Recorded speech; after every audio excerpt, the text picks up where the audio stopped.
आज युवा तरंग या कार्यक्रमात आपल्या भेटीसाठी आलेले आहेत मॅजिशियन अभिजित.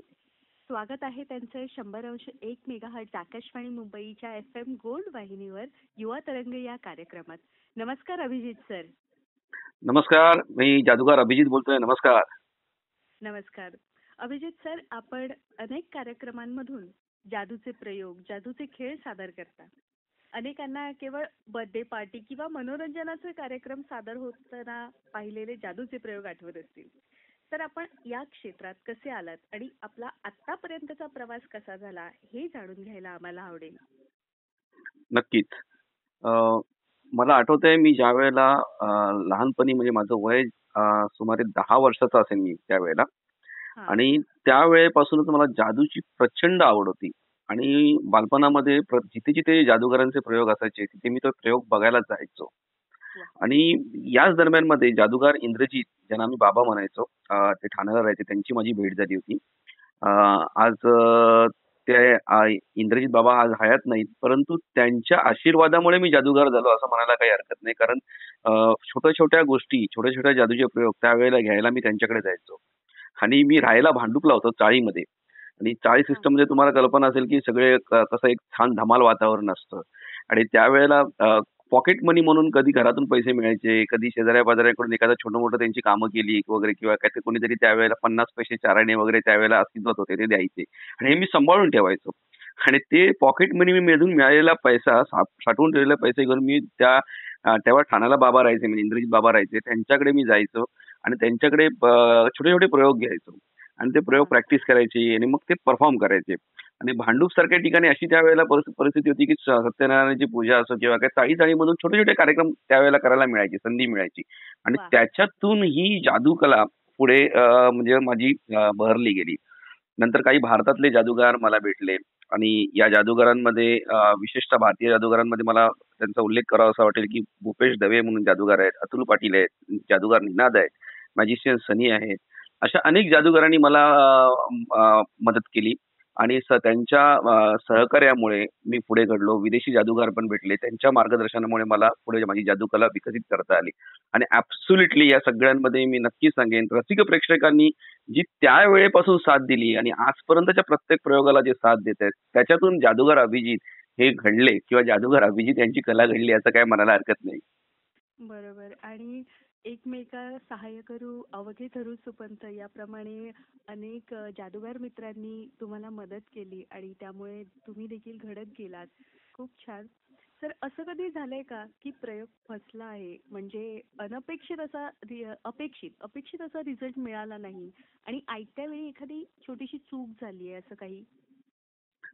अशा बऱ्याच वेळेला घटना लाईव्ह ॲक्टमध्ये घडत असतात. कारण जेव्हा तुम्ही रंगमंचावरती परफॉर्म करता, तेव्हा तिथे रिटेक तुम्हाला नसतो यायचा. बरोबर. शूटिंग करत असताना तुम्हाला रिटेक असतात. म्हणजे मालिकांमधून वगैरे परफॉर्म करत असताना तुम्ही रिटेक घेता.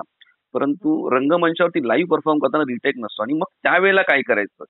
तर बऱ्याच वेळेला एक जादूगार म्हणून प्रयोग करत असताना काही अडचणी निर्माण होतात की तो प्रयोग फसतो. पण त्यावेळेला तुमची समयसूचकता कामाला येते की त्या प्रयोगाला तो प्रयोग फसलाय हे ऑडियन्सच्या लक्षात न येता तुम्ही ते सादरीकरण अशा पद्धतीने घेऊन जायचं असतं की ऑडियन्सला तो प्रयोग म्हणजे सॉलिड वाटला पाहिजे. आणि असं बऱ्याच वेळेला घडलंय. तुम्हाला मी एक घटना सांगतो की त्यावेळेला सुनील दत्त साहेब म्हणजे आज त्या ही प्रचंड मोठी असामी आज त्या आज नाहीत आपल्यामध्ये. परंतु त्यांनी मला दत्त साहेबांनी त्यांच्या इथे मला एक कार्यक्रम दिला होता. आणि त्या कार्यक्रमाला दत्त साहेबांनी समोर ऑडियन्स, प्रचंड मोठं ऑडियन्स होतं आणि माझा एक प्रयोग होता की मी असा बलून्स फुगवतो, म्हणजे आणि त्या बलूनला वरती मी एक चाकू मारतो आणि तो हा. चाकू मारल्यानंतर तो बलून फुटतो आणि त्याच्यातून लाईव्ह डव म्हणजे कबूतर बाहेर पडतं. असा माझा एक ऍक्ट त्यावेळेला होता. आणि तो परफॉर्म करताना त्या जोशामध्ये तो चाकू जो मारण्याचा माझा अँगल होता तो चुकला आणि तो चाकू माझ्या हातावरतीच लागला तिथे. अच्छा. आणि असा इफेक्ट झाला, फुगा फुटला, डव बाहेर आलं, कबूतर दिसायला लागलं आणि खाली रक्त येते. ऑडियन्सला वाटायला लागलं की अरे हे रक्त तर म्हणजे हा इफेक्टचा भाग आहे. लोकांच्या प्रचंड टाळ्या, म्हणजे त्यांना असं वाटायला लागलं की खरोखर हा इफेक्ट जबरदस्त होता. आणि पण ऍक्च्युली मला त्यावेळेला लागलं होतं आणि माझ्या असिस्टंटला ते कळलं. लगेच त्याने रुमाल दिला. पटकन तो रुमाल बांधून मी पुढे माझा प्रयोग अर्धा तास तसाच कंटिन्यू केला हम्म. आणि अर्ध्या तासामध्ये माझा हात चांगला सुजला होता. प्रयोग संपल्यानंतर ते म्हणजे त्याच्या वेदना मजबूत जाणवत होत्या.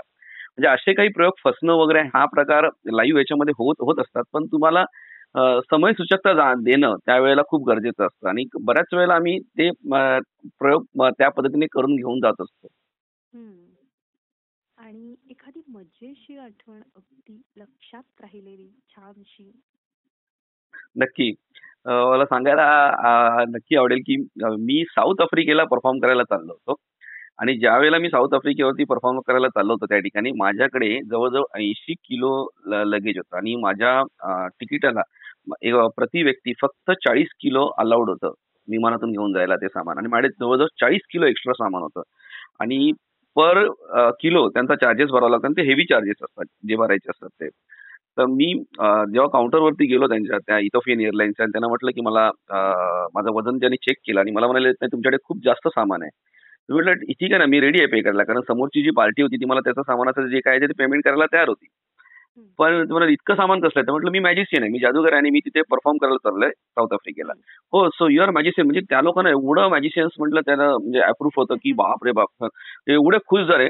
त्यांनी ते तिकीट काउंटर इंटरनॅशनल एअरपोर्टला ते आपल्याला अगोदर 3 तास अगोदर जावं लागतं. तो बराच वेळ होता आणि ते सगळे पूर्ण जे काउंटर होते इथिओपियन एअरलाईन्सचे ते सगळ्यांना त्यांनी सांगितलं, "अरे he is magician, he is magician" आणि हे आपल्याबरोबर आपल्या आपल्या विमानातून प्रवास करणार आहेत.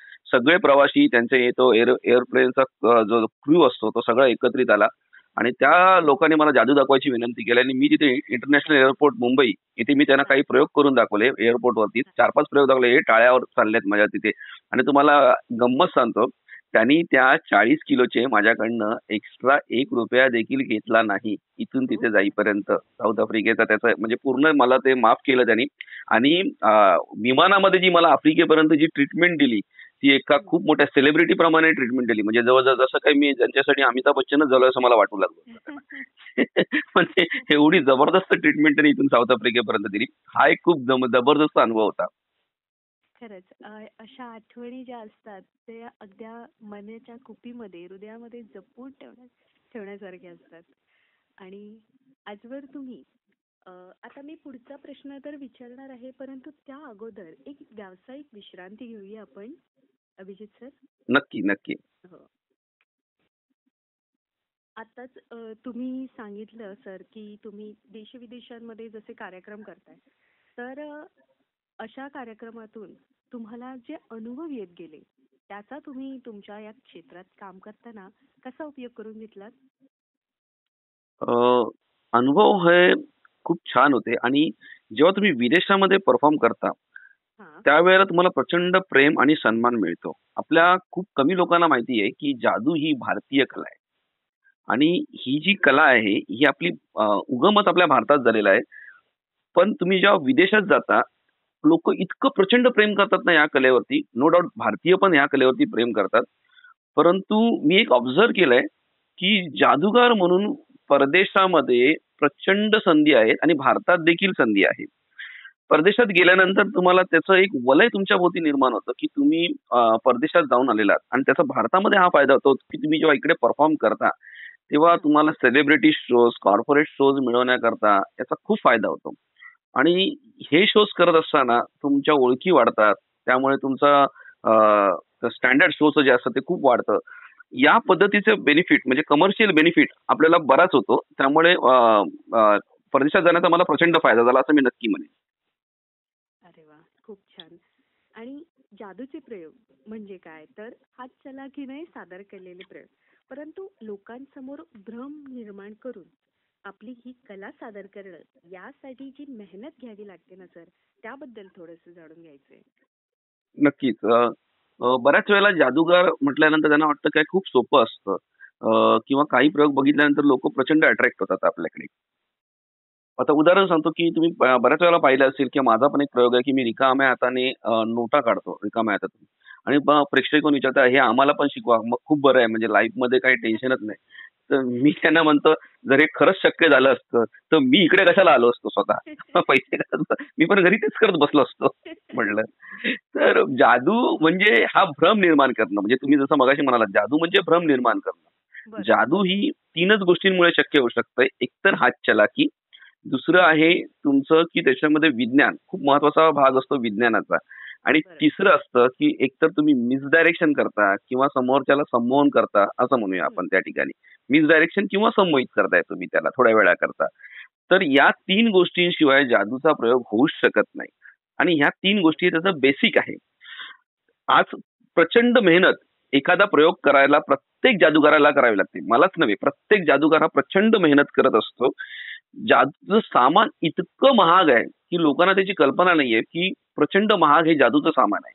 आणि ते हाताळताना ते नाजूक पण असतं. त्यामुळे ते सराव करत असताना तुम्हाला बऱ्याच वेळेला खूप काळजी घ्यावी लागते, सतर्क राहावं लागतं. बरोबर. मिसडायरेक्शन लोकांना कसं करायचंय याच्यासाठी तुमच्याकडे वेगवेगळ्या आयडियाज तुम्हाला डेव्हलप कराव्या लागतात. तुमची बॉडी लँग्वेज कशी असते स्टेजवरती याचा विचार करावा लागतो. लाईट्स इफेक्ट्स कसे असतील आणि हे सगळं करत असताना सर्वात महत्वाचं एक कलाकार म्हणून असतं, की प्रेक्षकांची नस तुम्हाला ओळखता आली पाहिजे आणि ज्या कलाकाराला प्रेक्षकांची नस ओळखता येते, तोच बरोबर. कलाकार रंगमंचावरती टिकतो आणि लोकांना आवडतो. त्यामुळे तुम्ही ती नस ओळखणं शिकलं पाहिजे आणि त्यासाठी प्रचंड मेहनत करणं याच्याशिवाय दुसरा पर्याय नाही. खूप छान सांगताय सर तुम्ही. आणि जादूच्या प्रयोगांविषयी, त्या क्षेत्रातील संधीविषयी जाणून घेताना आपण आजवर जी मेहनत घेतलीत आणि सतत त्यात अजून काय क्रिएटिव्ह करता येईल हे समाजाला देण्याचा जो प्रयत्न असतो, त्याबद्दल जाता जाता या शेवटच्या प्रश्नाचं उत्तर जाणून घेऊया मॅजिशियन अभिजित यांच्याकडून. क्रिएटिव्हिटी ही खूप महत्वाची असते. जादू ही जी कला आहे ती मुळात सिक्रेट बेसवरती आधारित आहे. म्हणजे प्रत्येक जादू मागे काहीतरी सिक्रेट असतं आणि हे हां. सिक्रेट सांभाळून तुम्हाला ती कला, तो ऍक्ट नाविन्यपूर्ण सादरीकरण करायचं असतं. आपण बरोबर. बऱ्याच वेळेला जादूगारांना परफॉर्म करताना पाहतो एकच प्रयोग अनेक जादूगार परफॉर्म करत असतात, परंतु एखाद्या जादूगाराचा तोच प्रयोग आपल्याला खूप आवडतो. याचं कारणच मुळात आहे की त्याचं सादरीकरण, की तुम्ही त्याला प्रेझेंट कसं करताय. बरोबर. आणि प्रत्येक कलाकार त्याच्यात काहीतरी नाविन्य आणण्याचा सतत प्रयत्न करत असतो. सतत वेगवेगळ्या कल्पना त्यासाठी डोक्यात आणाव्या लागतात आणि त्या तुम्हाला प्रयोग करून पाहाव्या लागतात, टेस्ट कराव्या लागतात ऑडियन्समध्ये. हं. कलाकार म्हणून प्रयोग करत असताना आमच्या सतत एकच डोक्यात असतं, की आपलं ऑडियन्स जे आज हॉलमध्ये आलेलं आहे, ते त्यांचं स्वतःचं टेन्शन विसरून हसत-हसत हॉलच्या बाहेर जायला पाहिजे आणि तर ते आम्हा कलाकारांना समाधान मिळतं त्यामध्ये. आज प्रत्येक कार्यक्रमाला मला आवर्जून सांगावं लागतं, की जी मेहनत मी करतोय, त्यामुळे रसिक प्रेक्षकांचे मी आभार मानतो. ज्या रसिक प्रेक्षकांनी माझ्यासाठी टाळी वाजवली आहे प्रेक्षकांची, त्या प्रत्येक प्रेक्षकाचे मनापासून आभार आहेत. कारण त्या प्रत्येक टाळी ही माझ्यासाठी टॉनिक ठरली आहे आणि आज प्रत्येक प्रयोगाला लोकांचं उभं राहून स्टँडिंग ओव्हेशन जे मिळतंय, प्रत्येक प्रयोग संपल्यानंतर, ही खूप मोठी बाब आहे या कलाकाराला आणि या कलाकाराची ही कला जिवंत ठेवण्यासाठी. त्यामुळे ही खूप मोठी गोष्ट आहे. याच कलेच्या माध्यमातून अनेक सामाजिक कार्य देखील आपण करू शकतो नाविन्यपूर्ण. मी आज देखील करतोय काही सामाजिक याच्यामध्ये आपण भाग घेऊन या कार्यक्रमातून आलेला पैसा आपण बऱ्याच वेळेला अशा कार्यक्रमांना देखील आपण हे केलेलं आहे, की त्याच्यातून कोणाचे ब्रेन कॅन्सरला मदत करायचं आहे मुलाला, एखादा आजारी मनुष्य त्याच्या हेल्पसाठी आपण कार्यक्रम लावले जातात वगैरे. अशा पद्धतीत देखील कार्यक्रम लावून जादूगारांच्या ह्याच्यातून उत्पन्न निर्माण केलं जाऊ शकतं. Charity programme. चॅरिटी प्रोग्राम आपण ज्याला म्हणतो. हो. बरं. आणि या सर्वाविषयी माहिती देताना आपण स्वतःविषयी माहिती द्यायचं मागे राहिलो आहोत, असं मला वाटतंय. तर तुमच्याविषयी थोडंसं. नक्की, नक्की. मी जादूगार अभिजित माझं खरं नाव जे आहे, मूळ नाव भगवान पवार हे माझं नाव आहे.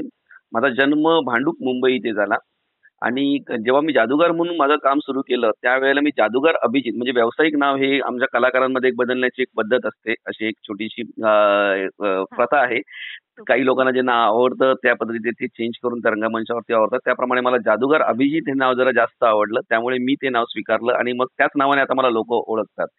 हं. माझं शिक्षण जे आहे ते मी स्वतः सिव्हिल इंजिनियर आहे आणि पूर्णपणे इंजिनिअरिंग माझं कॉलेज संपल्यानंतर मी स्वतः एक पूर्णपणे पण केला होता. मी कुठेही नोकरीला लागणार नाही किंवा मला पूर्णपणे कलाक्षेत्रातच मला झोकून द्यायचंय आणि तो ठाम खूप काळ निर्णय. हां, काळ जो होता तो खूप कठीण काळ होता. कारण त्यावेळेला जादूगार तुम्ही बनायचं असं घरात आई-वडिलांना सांगणं म्हणजे बापरे! की ती खूप मोठी गोष्ट होती. आणि खूप जेव्हा मी मोठी माझ्या गोष्ट घरात आहे. सांगितलं होतं, तेव्हा माझ्या घरात तर मोठा भूकंप झाला होता ती गोष्ट झाल्यानंतर.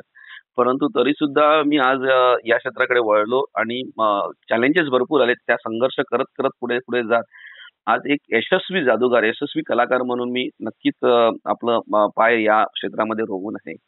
हे खूप महत्वाचं आहे. आणि मला नवीन लोकांना किंवा सांगू शकतो या क्षेत्रामध्ये बरीच आपल्याला संधी आहेत. एक कलाकार म्हणून जर तुम्हाला पुढे यायचं असेल तर मेहनत करायची तयारी असेल आणि योग्य प्रकारे सराव करून जर तुम्हाला जिद्दीने उभं राहायचं असेल तर जादू हे क्षेत्र खरंच खूप छान आणि खूप सुंदर आहे. खूप छान. धन्यवाद अभिजित सर. आपण जे मार्गदर्शन केलं आणि जादूच्या प्रयोगांविषयी तुमच्या मजेशीर आठवणी, किस्से सांगताना आम्हाला सुद्धा खूप धम्माल आले. आणि आकाशवाणी परिवारतर्फे आपलं पुन्हा एकदा मनःपूर्वक आभार. धन्यवाद सर. धन्यवाद ताई, मला या कार्यक्रमाला आमंत्रित केल्याबद्दल धन्यवाद.